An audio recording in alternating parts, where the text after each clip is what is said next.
মুরিদের মুর্শিদ কিন্তু মরে না। যে সমস্ত মুরিদ মুর্শিদকে চরমভাবে ধারণ করতে পেরেছেন,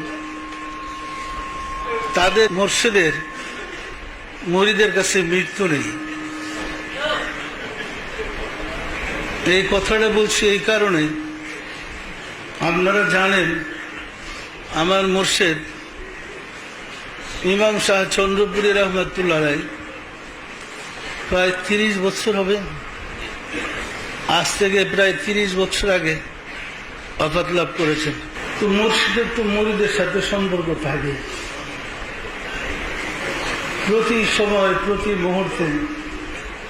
সাধারণ মানুষ মৃত্যুর পরে মাটির সাথে মিশে যায়, আর ওলি আল্লাহদের সামনে আল্লাহ রাসূল বলছেন ওলি আল্লাহরা অমর। এই অমরের ব্যাখ্যা যে কত ব্যাপক, বর্ণনা করে শেষ করে ভীষণ কঠিন। 30 বছর আগে উনি ইন্তেকাল করছেন, রওজা শরীফে উনি শাহিদ, মুরিদকে রুহানিদের দর্শন দেন বা আশেকের সাথে এসে সাক্ষাৎ করেন, ভিন্ন জিনিস। আশেক তো তার মাসুকে দেখবেই। তাহলে আমরা যদি বিশ্বাসের সাথে মুর্শিদকে ধরে রাখি, তো মুর্শিদ যে মুরিদের কাছে অমর, এটা কি প্রমাণিত হয় না? হয় না? আর বিশ্বাস মানুষের জন্মগত। আপনি তর্ক করে বিশ্বাস স্থির করতে পারবেন, চিন্তা করেন না। বিশ্বাস আল্লাহর পক্ষ থেকে দেওয়া, জন্মগত। আর এই বিশ্বাসটাকে ঈমান বলে। ঈমানের সৃষ্টি হয় হৃদয়ে। যে হৃদয়ে যতটুকু মুর্শিদকে বিশ্বাস করতে পারবে, তার মুর্শিদ তার কাছে ততটুকুই। কেউ যদি মনে করে আমার মুর্শিদ আসলে কিছু না, আসলে কিছু না।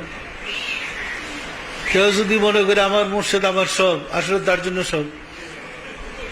কিন্তু নির্ভর করে বিশ্বাসের উপরে।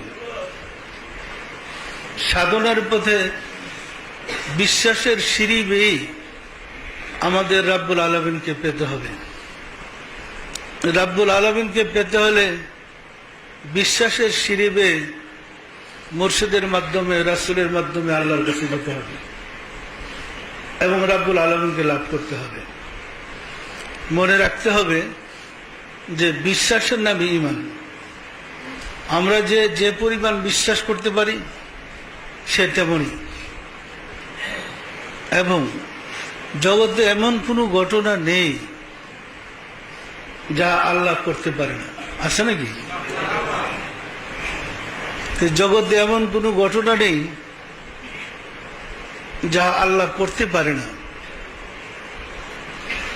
যার আল্লাহর সাথে সম্পর্ক আছে সে তো পারবি। এটা তো আর দলিলের গুণ অপেক্ষা রাখে না, কারণ আল্লাহর গুণটা তো তাকে দিয়েই প্রমাণিত হবে। আল্লাহ যে কি, আল্লাহ যে একটা সত্তা, আল্লাহ যে একটা মহাশক্তি, এটা তো প্রমাণ হয়েছে নবীর দ্বারা, রাসূলদের দ্বারা, অলি বন্ধুদের দ্বারা। অলি বন্ধুদের মাধ্যমেই তো আল্লাহর গুণটা প্রকাশিত হবে। সুতরাং নিয়মিত তরিকার আমলগুলা করেন, নিয়মিত সাধনা করেন, সতর্ক থাকেন, আমাদের নিজেদের দুষ্ত্রুটি যেন আমরা দূর করতে পারি। মানুষের মধ্যে যতগুলা রিপু আছে, কম বেশি সবগুলা রিপু আমাদের ভিতরে আছে। সবসময় চেষ্টা করেন যার যার রিপুগুলাকে সংযমী করতে, সংশোধন করতে। আমরা যদি রিপুগুলাকে সংযমী, সংশোধন করতে পারি, যে যত বেশি পবিত্র হব সে তত বেশি মূল্যবান হবে। দেখেন, যে বাল্বের কাজ যত বেশি পরিষ্কার, তত বেশি পরিষ্কার আলো প্রকাশ পায়। আমাদের হৃদয়কে যত বেশি পরিষ্কার আমরা করতে পারবো, নফস থেকে, রিপু থেকে, পাপ কর্ম থেকে, আমরা তত বেশি মর্যাদার অধিকারী হব। যে যত বেশি মর্যাদার অধিকারী হবেন, আল্লাহর সৃষ্টির মাঝে সে তত বেশি সম্মান পাবেন, সুতরাং সাধনার পথে মহব্বতের সাথে তরিকার আমলগুলো করেন।